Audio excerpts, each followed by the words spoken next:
beginner's method on Rubik's Cube solving, so I can show you how I solve it.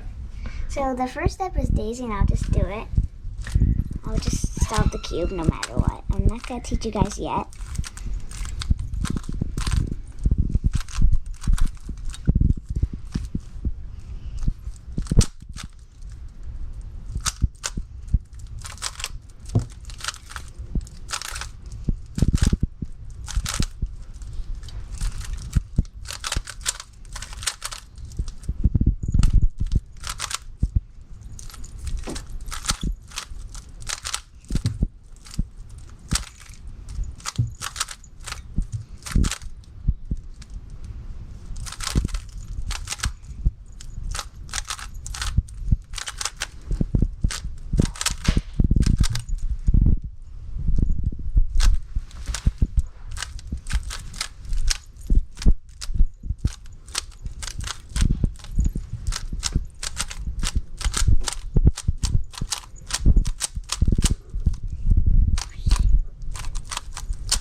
There, we solved it.